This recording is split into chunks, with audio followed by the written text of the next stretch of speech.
বিসমিল্লাহির রহমানির রহিম। শুরু করছি পরম করুণাময় অসীম দয়ালু আল্লাহর নামে। কুল হুয়াল্লাহু আহাদ।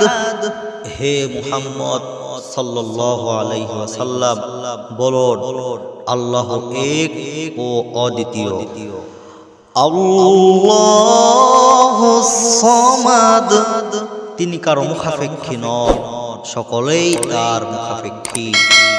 লাম ইয়ালিদ ওয়া লাম ইউলাদ, তিনি কাউকে জন্ম দেননি এবং তাকেও জন্ম দেওয়া হয়নি।